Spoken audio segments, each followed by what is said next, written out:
কেইটা বজাত উঠিছোঁ আজি 5:30 বজাত উঠিছোঁ ইমান সোনকালে উঠিছোঁ মানে পথাৰত আজি হেৰি লগাব লগা আছিলে ৰোৱনী লগাব লগা আছিলে তে কৈছে যে সোনকালে উঠা দেই চাহ ভাত লৈ যাব লাগিব মই কৈছোঁ ঠিক আছে আৰু চাহ ভাত বনাব লাগিলে তাৰপিছত ৰাতিপুৱা এবাৰ চাহ দিলোঁ সিহঁতক তাৰপিছত নেক্সট আৰু ভাত বনালোঁ ভাত চব্জি ভাজি তেনেকৈ বনাই মেলি সিহঁতক দি পঠালোঁ বাচন বৰ্তন ধুই আহিলোঁ এই জাষ্ট বহিছোঁ মই ভাবিছোঁ আপোনালোকৰ লগত অলপ বহোঁ আৰু ঠিক আছে তো মানে আজি মই এটা টপিকৰ ওপৰত কথা পাতিম এইটো হৈছে মানে কিছুমান এনেকুৱা ছোৱালী আছে ন যিবিলাক ছোৱালীৰ মানে এই দিলটো মানে আহি গৈছে গাঁৱৰ ল'ৰাৰ ওপৰত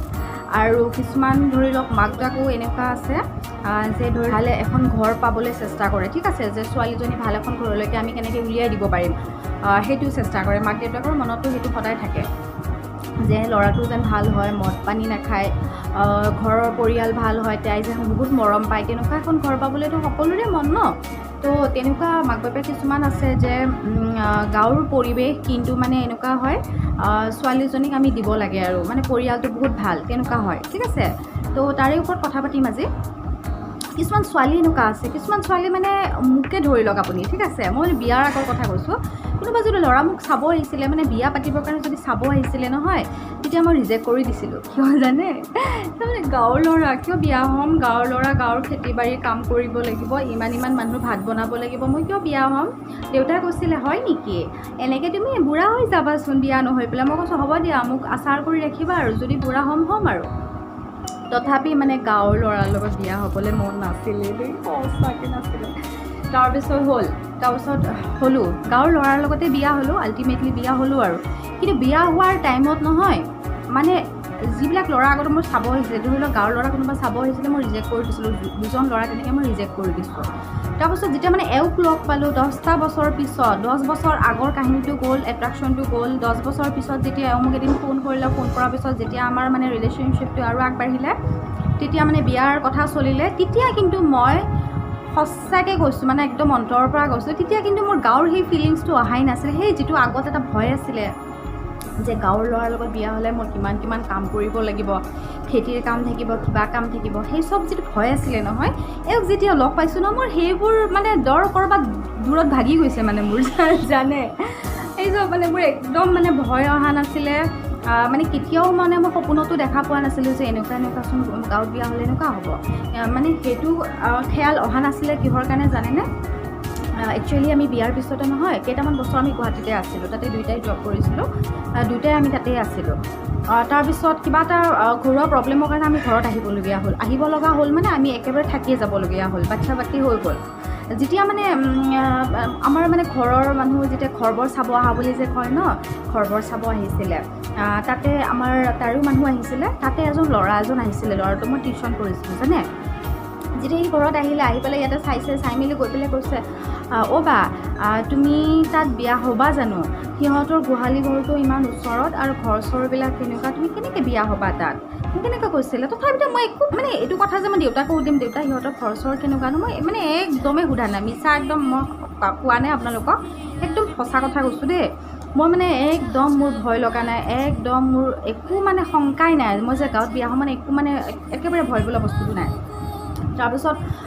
যেতিয়া মানে হেৰি কৈছে আৰু কেনেকৈ বিয়া হ'বা মই কৈছোঁ হ'ব দিয়া একো নাই সিও ল'ৰাটোও ক'লে মাকজনীও ক'ব আহিছে জানেনে অকণমান দেৰি আগত মাকজনীয়ে কৈছে ৰঞ্জনা তুমি কেনেকৈ বিয়া হ'বা সিহঁতৰ বোলে এনেকুৱা ঘৰ চৰ বোলে ভাল নহয় এনেকৈ কৈছে আৰু মই কৈছোঁ হ'ব দিয়ক একো নহয় যাৰ ভাগ্যত যি থাকে সেয়াই হয় মই তেনেকৈ কৈ পেলাই মুখখন মাৰি দিছোঁ জানে তাৰপিছত মোৰ বিয়া হৈ গ'ল বিয়া চিয়া হৈ পেলাই মই ইয়াত মানে গাঁৱত মানে এমাহ থাকিব আহিছিলোঁ কিন্তু এদিন মই ভাত ৰান্ধিব লগা নহ'ল বিশ্বাস কৰি মানে কোনোবা এজনী এনেকুৱা বোৱাৰী আছেনে যে বিয়া হোৱাৰ পিছত শহুৰেকৰ ঘৰত একমাহ থাকিলে কিন্তু এদিন এসাঁজ ভাত বনাই মানে খুৱাবলগীয়া হৈছে মানে তেনেকুৱা টাইপৰ পাকঘৰত গ'লে মানে মোৰ এনেকুৱা টাইপৰ মানে এটা পৰিৱেশ হৈ যায় যে নালাগে তুমি বোৱাৰী তুমি যোৱা তুমি শুই থাকাকৈ তুমি কিবা কৰি থাকাকৈ তুমি ভাত ৰান্ধিব নালাগে মানে এনেকুৱা এটা মানে পৰিৱেশ মানে ক্ৰিয়েট কৰি দিয়ে মানে গোটেইকেইটা মানে কেইজনী মা এনেকৈ মানে ক্ৰিয়েট কৰি দিয়ে তাৰপিছত সিহঁতে মানে পাৰ চেলায় পাৰ বাচে পাৰ কাটে ৰান্ধে বাঢ়ে চব মানে কৰা মেলি ধোৱা পখলা চব অল এভৰিথিং সিহঁতে কৰে জানে এনেকুৱা টাইপৰ মানুহ একো কৰিব দিয়া নাছিলে, তথাপিতো এদিন হ'লেতো কৰিব লাগিবই, সেইটোতো আৰু জনা কথা। তাৰপিছত আমি গুৱাহাটী গুচি গ'লোঁ। গুৱাহাটীত আমি ৰেণ্টত আছিলোঁ, তাত থাকি মেলি আমি জব কৰিছিলোঁ, দুয়োটাই জব কৰি গৈছিলোঁ, দুয়োটাই ৰাতিপুৱা কামত ওলাই যাওঁ, তাৰপাছত আহি মেলি আৰু ভাত পানী বনোৱা খোৱা মেলা চব কৰি পেলাই থাকোঁ আৰু। তাৰপাছত কিবা এটা ঘৰুৱা প্ৰব্লেমৰ কাৰণে আমি গাঁৱত আহিবলগীয়া হ'ল। আহি গ'লোঁ, আমি গোটেই মানে ছেটেল হৈ গ'লোঁ, বাচ্ছা পাতি হ'ল, তাৰপিছত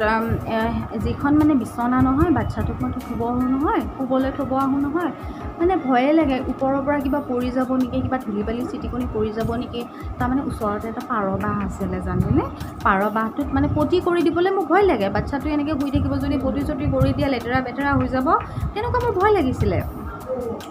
তথাপিতো মানে এনেকুৱা নাছিলে যে নাই এই মানে কিয়নো মই বিয়া হ'লোঁ, সেইটো ফিলিংছ কিন্তু মোৰ এবাৰো অহা নাছিলে, এইটো সঁচা কথা। কাৰণ মানে দুইজনৰ মাজত আণ্ডাৰষ্টেণ্ডিং আছিলে, ভালপোৱা আছিলে, সেই চবৰ কাৰণেই চাগে অহা নাছিলে, মই গম নাপাওঁ আৰু। কিন্তু মাহঁতেও মোক কোনো দিনে মানে এনেকুৱা কৰা নাছিলে যে তই বিয়া হ'লি, এনেকুৱা এজন ল'ৰাহে পালি, এনেকৈ ঘৰ, এই চব মানে কোৱা নাছিলে, কোনো দিনে এনেকুৱা কথা কোৱা নাছিলে। কেতিয়াবা যদি মাক কৈছিলেও নহয়, দেউতাইতো একদম কোৱা নাছিলে, কাৰণ দেউতা গাঁৱৰে আছিলে, নলবাৰীৰ আছিলে, ঠিক আছে। তো হৈ গ'ল। তাৰপিছত মানে আমি ঘৰ দুৱাৰ বনালোঁ, চব মানে বনালোঁ আৰু মানে এনেকুৱা। এতিয়া মানে আগত কেনেকুৱা এটা জুপুৰি মানে ইমানো নহয় আৰু আছিলে অলপ, তথাপিতো মানে এতিয়া আমাৰ গোটেইখিনি হৈ গ'ল, অল এভৰিথিং ভগৱানৰ কৃপাত মানে এতিয়া দৈনন্দিন জীৱনত লগা বস্তুখিনি গোটেইখিনি আছে, ঠিক আছে। এনেকুৱা নহয় যে আমি এইটো বস্তু লাগে একদম আনিব পৰা নাই, এনেকুৱা নহয় আৰু ভগৱানৰ কৃপাত সেইখিনি গোটেইখিনি এতিয়া আছে। তো মই এইটোৱে ক'ব বিচাৰিছোঁ যে যিবিলাক ছোৱালী ধৰি লওক গাঁৱত বিয়া হ'বলৈ ভয় কৰে, আৰু এনেকুৱা ধৰি লওক ভয় কৰে যে গাঁৱৰ শাহুবোৰ বহুত চোকা নেকি, গাঁৱৰ ছোৱালী বোৱাৰীবিলাক বহুত মানে মই মানে তাত মিলিব নোৱাৰিম নেকি, এডজাষ্ট হ'ব নোৱাৰিম নেকি, এই চব কথালৈ আপোনালোকে কেতিয়াও ভয় নকৰিব, ঠিক আছে। মানে এনেকুৱা পৰিৱেশ নহয়, আমি নিজে ক্ৰিয়েট কৰিব লাগিব এনেকুৱা এটা পৰিৱেশ। এনেকুৱা নহয় যে গাঁৱত বিয়া হৈছোঁ সদায় মানে কি পানী দিয়ে ভাত খাব লাগিব, দালি বটা খাব লাগিব, এই চব নহয়। এই পৰিৱেশটো আপুনি নিজে বনাব লাগিব। মানে কি ৰাতিপুৱা হৈছে আমি ভাত খাব বিচাৰিছোঁ, ভাত খাইছোঁ, মেগী খাব বিচাৰিছোঁ, মেগী, ৰুটি খাব বিচাৰিছোঁ, ৰুটি, এইটো মানে নিজে আমি কৰি ল'ব লাগিব। কোনোবাই যদি কিবা বেলেগ বস্তু খাই ভাল পায়, সেইটো বনাই দিম, কথা নাবা, নিজে বনাই ল'ব, ঠিক আছে। তো এটা কথা জানেনে, মোৰ বিয়া হোৱাৰ আজি 8 বছৰ হৈ গ'ল, কিন্তু কোনো দিন মই যদি গোহালিৰ গোবৰ পেলাই পাইছোঁ নহয়, এইটো মোৰ বহুত সৌভাগ্যৰ কথা হ'ব। কোনো দিন আজিলৈকে গোহালিৰ গোবৰ পেলাই পোৱা নাই, ঠিক আছে। আৰু গাঁৱত বিয়া হৈছোঁ বুলি এনেকুৱা নহয় যে ধান চাউল খেতি বাৰী আছে। কোনোবা দিনা মোক মানে ঘৰৰ মানুহ কৈছে যে এই ধান চাউলখিনি জাৰাচোন, মানে কোনো দিন মোক ঘৰৰ পৰা কোনো দিন মানে মোক প্ৰেছাৰ কৰা নাই যে তুমি এইটো কৰা সেইটো কৰা। তাৰমানে কি মোৰ যি কৰিবলৈ মন মই তাকে কৰিম, মোৰ গোবৰ পেলাবলৈ মন মই পেলাম, কিন্তু এইচব আজিলৈকে মই কৰি পোৱা নাই। যদি কেতিয়াবালৈকে মনত মই বিচাৰোঁ যে মই এইখিনি কৰিব লাগে, তেতিয়াহ'লে মই কৰিম, ঠিক আছে। এইটোলৈ মোৰ মানে কোনো এয়া নাই। কিন্তু মানে মোৰ ঘৰৰ ফালৰ পৰা এইটো মানে মোৰ ধৰি লওক আগত ভয়টো নাছিলে কাৰণে মই এতিয়া এইটো হৈছে নেকি মই এইটো নাজানো, কিন্তু মানে কি কোনোদিনে মোক ঘৰৰ পৰা কোনো কাম কৰিবৰ কাৰণে প্ৰেছাৰ নিদিয়ে, ঠিক আছে।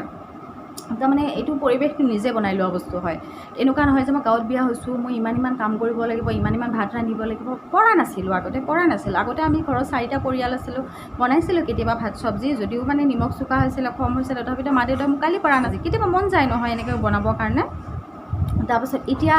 4জনৰ জেগাত কেতিয়াবা যদি 10জন মানুহৰো ভাত বনাব লগা হয়, তথাপিতো মই কি কৰোঁ, এলাহ নকৰোঁ। মানে কি এতিয়া মানে হৈ গ'ল, অভ্যাসটো হৈ গ'ল, ঠিক আছে। এতিয়া ৰন্ধা বঢ়া খোৱা লোৱা এইখিনিতে মই ব্যস্ত থাকোঁ। এনেকুৱা নহয় যে মোৰ গৰু নাই, আজি গৰু অহা নাই, গৰু বিচাৰি যাব লাগিব, চব কাম মোৰ আজিলৈকে কৰিব লগা হোৱা নাই দেই। তাৰ কাৰণে বহুত থেংকছ, এইটো মই ভগৱানক কৈছোঁ আৰু যে মই পৰিয়ালখন বহুত ভাল পাইছোঁ। পৰিয়ালৰ কোনো এজন সদস্যই মোক কোনো কামৰ কাৰণে কোনো দিন প্ৰেছাৰ কৰা নাই, ঠিক আছে। তো আপোনালোকেও যদি কোনোবা ছোৱালী ধৰি লওক মোৰ ভিডিঅ'টো চাই আছে,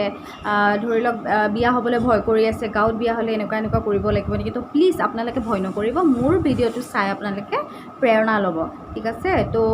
আৰু যদি কিবা জানিব বিচাৰে মোক কমেণ্ট বক্সত জনাই দিব। আৰু মোৰ ভিডিঅ'টো চোৱাৰ কাৰণে